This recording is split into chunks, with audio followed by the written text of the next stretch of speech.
So hello guys, welcome back to YouTube channel. तो आज के सेशन में हम पढ़ेंगे स्ट्रक्चर एंड फंक्शन, जो कि हमारे एनाटमी एंड फिजियोलॉजी, जो कि हमारी एयर की रहेगी, कान की रहेगी। तो ये बीएससी नर्सिंग फर्स्ट सेमेस्टर में मोस्टली पूछे जाने वाला क्वेश्चन है, तो अच्छे से समझना इसको। विदाउट वेस्टिंग एनी टाइम हम शुरू करते हैं। पहले तो हम इंट्रोडक्शन की तरफ देखते हैं। The air is a sense organ responsible for hearing and balance. जो हमारा एयर है ना, वो एक सेंस ऑर्गन है जो कि हमें सुनने में और हमारा बैलेंस मेंटेन करने में हमारी बहुत हेल्प करता है। ठीक है। Located on either side of the head, ये हमारे हेड के दोनों साइड पे प्रेजेंट होता है, लोकेटेड होता है। Divided into outer, middle and inner air. अब हमारा एयर तीन पार्ट्स में डिवाइडेड है। कौन कौन से? Outer air, middle air and inner air में। ये आप डायग्राम आगे देखोगे, आपको अच्छे से समझ आएगा। ठीक है। Help in transmitting sound wave to the brain, ये सेंड करता है साउंड की वेव्स को ब्रेन तक, ताकि ब्रेन समझ पाए उस चीज़ को, है ना। Maintain equilibrium and body balance, body balance और इक्विलिब्रियम को मेंटेन करता है। एंड हमारे एयर के अंदर जो डेलिकेट स्ट्रक्चर होते हैं उसको प्रोटेक्ट करके रखता है। एक बार डायग्राम देख लेते, जब डायग्राम देख लोगे ना आप, इसकी एनाटमी देख लोगे, आपको फिजियोलॉजी आसान से समझ आ जाएगी। पहले देखो, हमारे पास ना हमारे एयर के तीन पार्ट्स हैं, outer air, middle air and inner air. ठीक है। अब देखो आउटर एयर में क्या क्या है। हमारा ओरिकल आएगा, ओरिकल यानी कि ये कान। ठीक है, ये देखो, ये कान का जो पार्ट है ये ओरिकल होता है। ये नीचे लोब्यूल है, जो कि इतने इंपॉर्टेंट नहीं है, हम सिर्फ पढ़ेंगे जो जो हमारे सिलेबस में है। तो ये इसके बाद में हमारा आएगा ऑडिटरी कैनाल। ये जो कैनाल जा रही है कान के अंदर से, ये ऑडिटरी कैनाल है। इसके बाद में हमारी आएगी टिम्पैनिक मेम्ब्रेन। ये जो टिम्पैनिक मेम्ब्रेन, ये कान का जो पर्दा होता है, ठीक है। ये तीन चीज़ें हमारे आउटर एयर में आएगी। अच्छे से देखना, हमारे आउटर एयर में आएगा Oracle, external auditory canal and tympanic membrane. ठीक है। अभी मिडल एयर की बात की जाए तो मिडल एयर में ये तीन चीज़ें आती हैं, जो कि ऑडिटरी ओसिकल्स होती हैं। जो कि ऑडिटरी ओसिकल, ये तीन हड्डियां हैं जो, और ये तीन हड्डियां ना जो ऑडिटरी ओसिकल्स, ये मैलियस, इनकस एंड स्टेप्स हैं। ठीक है। बस ये तीन चीज़ें आती हैं हमारी मिडल एयर में। तो ये जो स्टेचियन ट्यूब है ना, ये हमारे नैज़ोफैरिंग्स कनेक्ट होती है। अब इनर ईयर के बारे में देखा जाए तो कोक्लियर आ जाएगा। अच्छा, ये ओवल और राउंड विंडो भी हमारी मिडल ईयर में ही आती है। ठीक है। अभी इनर ईयर की बात की जाए तो कोक्लियर, वेस्ट्रोब्यूस, सॉरी, कोक्लियर आएगा, तो सेमी सर्कुलर केनाल आएगा और वेस्टिब्यूल आएगा। ठीक है। आउटर एयर में हमारा क्या क्या आया? आउटर एयर में हमारा आया Oracle, external auditory canal, tympanic membrane.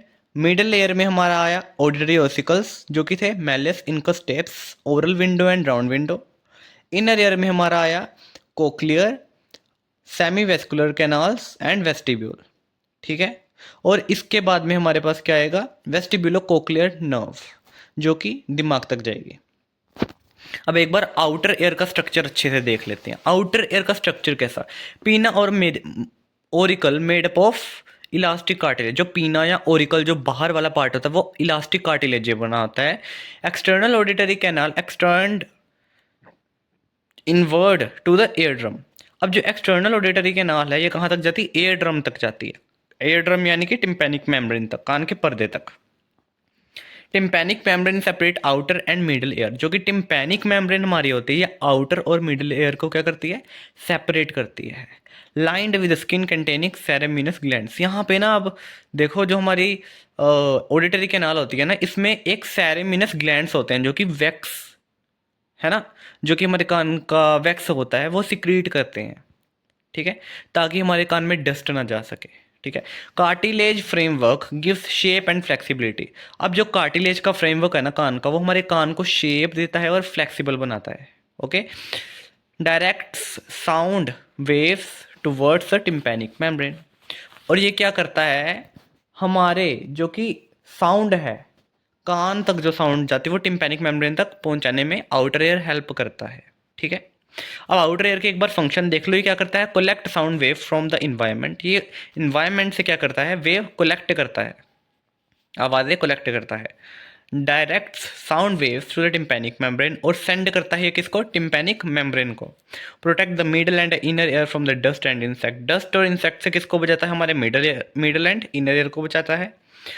Help maintain constant ear temperature. Ear का टेम्परेचर मेंटेन करने में कौन हेल्प करता है? Outer ear. Assist in localization of sound direction. अभी हमारा आउटर एयर हमें डायरेक्शन भी बताता है किस डायरेक्शन से साउंड आ रही है ना।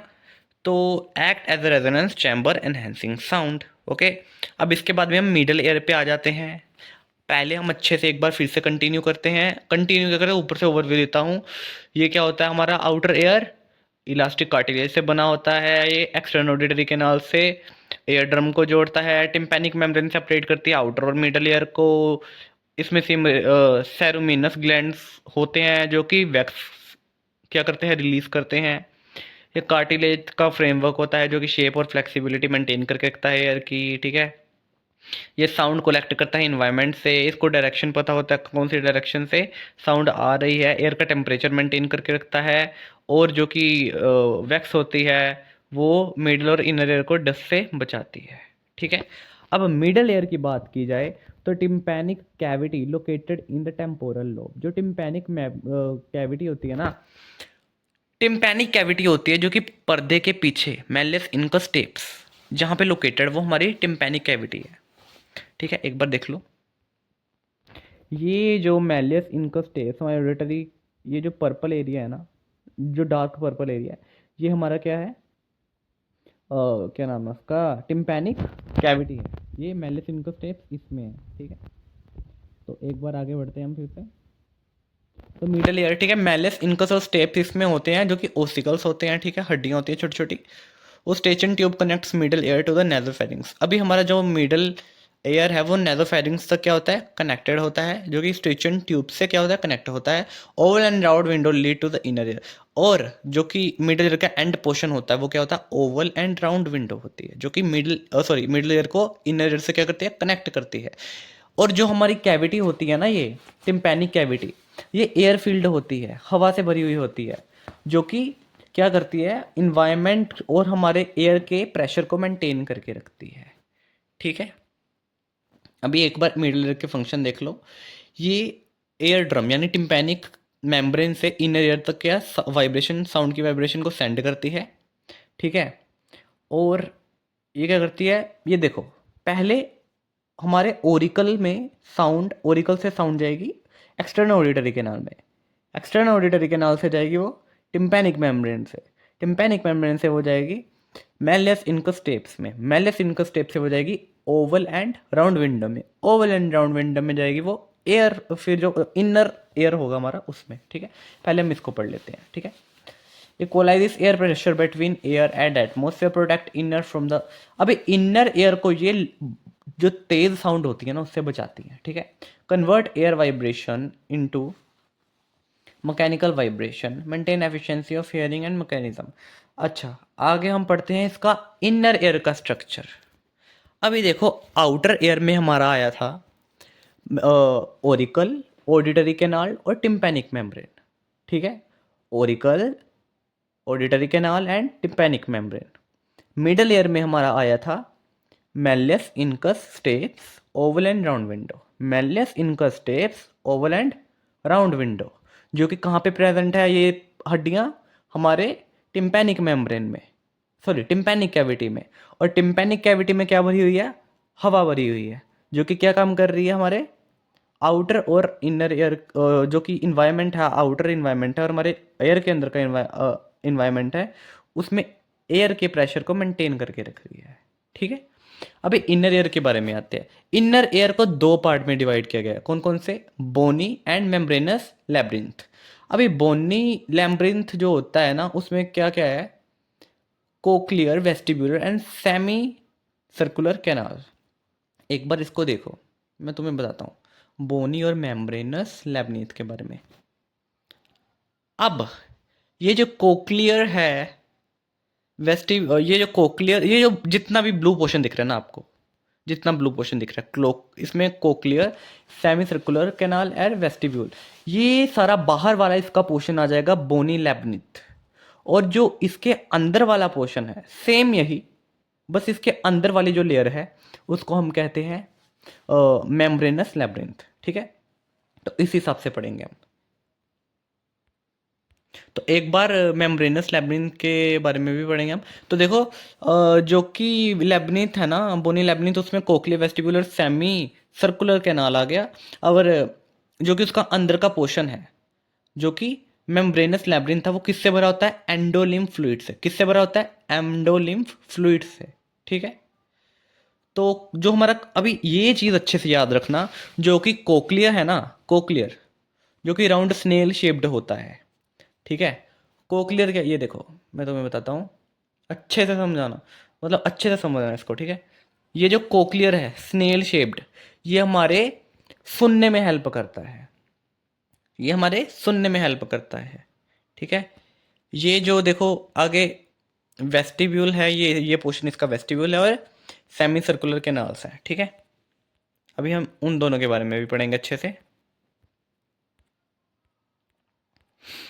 अभी देखो हमारे पास जो कि हमारा कोक्लिया है वो हियरिंग में हेल्प करता है। जो वेस्टिब्यूल है वो हमारा बैलेंस मेंटेन करने में हेल्प करता है। और जो वो दो छोटी छोटी लड़ियाँ सी थी, पाइप सी थी, सेमी सर्कुलर कैनाल, वो क्या करता है? हेड मूवमेंट को डिटेक्ट करता है कि हमारा हेड कौन सी मूवमेंट कर रहा है, रोटेशन कर रहा है, अप डाउन जा रहा है, कैसे जा रहा है, साइड टू साइड जा रहा है ना। तो अभी फंक्शन पढ़ेंगे इनर ईयर के। Inner ear convert mechanical vibration to the nerve impulses. जो भी हम सुने अब क्या होगा, वो नर्व इम्पल्स में सेंड कर देगा। ये आपको आगे समझ आएगा जब मैं पाथवे समझाऊंगा। बस एक टॉपिक हो रह गया पाथवेज का। Maintain balance and posture of the body. हमारे बॉडी का बैलेंस और पोस्चर मेंटेन करके रखता है। बैलेंस कौन देता है हमारी बॉडी को? वेस्टिब्यूल। और हेड का पोस्चर कौन मेंटेन करके रखता है? Semi circular canal. ठीक है। Help in sound perception and interpretation. अभी लाजमी सी बात है, जब वेस्टिब्यूलो कोक्लियर जो कि हमारे कान से दिमाग तक जाती है, वो सिग्नल लेके दिमाग तक जाएगी, तो हमारा दिमाग परसेप्शन बनाएगा, इंटरप्रिटेशन करेगा कि अगले बंदे ने क्या साउंड सुनी है ना, या हमने क्या साउंड सुनी है।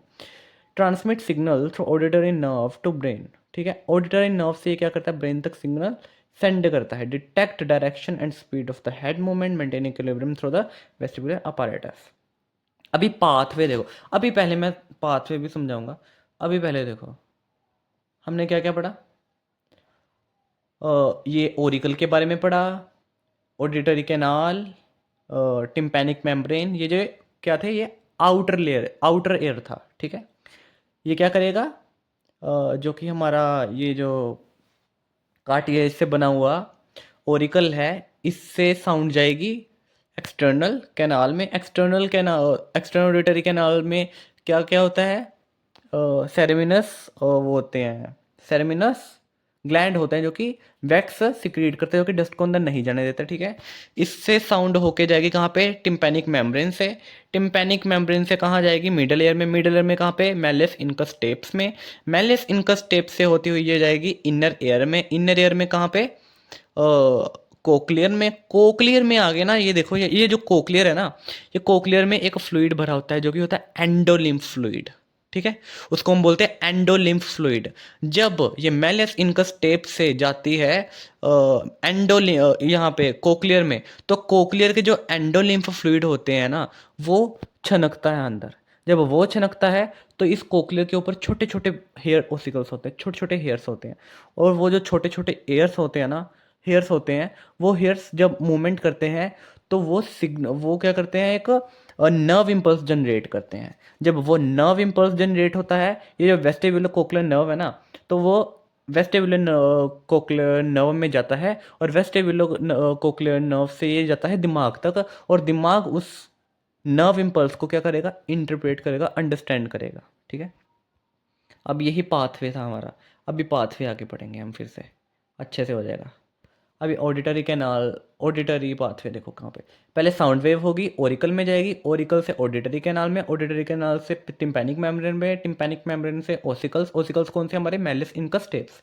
मेलिस इनकस टेप से ओवल विंडो से होती हुई जाएगी कोक्लियर में। कोक्लियर में जो हमारे कौन सा होता है? एंडोलिम फ्लूइड होता है, वो छनकेगा तो कोक्लियर के हेयर फॉलिकल्स क्या होंगे? कन्वर्ट कर देंगे साउंड वाइब्रेशन को नर्व इम्पल्स से। नर्व इम्पल्स जब सेंड करेंगे सिग्नल, वो किससे सेंड करेंगे? वेस्टिब्यूलो कोक्लियर से ब्रेन तक। जब वेस्टिब्यूलो कोक्लियर से ब्रेन तक जाएगा तो ब्रेन उस सिग्नल को क्या करेगा? इंटरप्रेट करेगा और अंडरस्टैंड करेगा। इतना क्लियर है। अभी तक हमने क्या पढ़ा, समरी देखो। आउटर एयर पढ़ा जिसमें कि हमारा पीना आएगा, ओरिकल आएगा, है ना, ऑडिटरी कैनाल आएगा, और टिम्पैनिक मेम्ब्रेन आएगा। मिडल एयर पड़ा जहाँ पे मैलिस इनकस टेप्स आएगा, ठीक है। इनर एयर पड़ा जहाँ पे कोक्लियर आएगा, सेमी सर्कुलर कैनाल आएगा, और वेस्टिब्यूल आएगा। इतना था, अच्छे से क्लियर हो गया हमारा।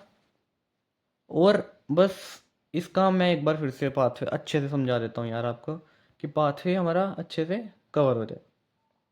देखो, ओरिकल से गया external auditory canal, external auditory canal से गया टिम्पैनिक मेम्ब्रेन, टिम्पैनिक मेम्ब्रेन से गया malice incus tapes, malice incus tape से गया Oval round window, Oval round window से गया कोक्लियर में, कोक्लियर में क्या हुआ, एंडोलिम्फ छनका, एंडोलिम्फ जब छनका तो उसके बाद क्या हुआ, उसने जो कोक्लियर के बाहर हेयर्स थे उसको क्या किया, मूवमेंट करवाई। जब उस हेयर की मूवमेंट हुई उसने क्या किया, नर्व इम्पल्स जनरेट किया। जब नर्व इम्पल्स जनरेट हो वेस्टिबुलो कोक्लियर नर्व में गया, वेस्टिबुलर कोक्लियर नर्व से जाके वो दिमाग में गया, दिमाग ने उस चीज़ को अंडरस्टैंड किया, ठीक है। और जो सेमी सर्कुलर कैनाल थी, ये क्या करती है, हमारे हेड के मूवमेंट को, हमारे हेड के मूवमेंट को क्या करती है, मेंटेन करती है, बताती है कि हेड की मूवमेंट किस साइड हुई है। और जो वेस्टिब्यूल हुई है हमारे बॉडी के बैलेंस करने में हेल्प करता है। बस इतना था हमारा एयर।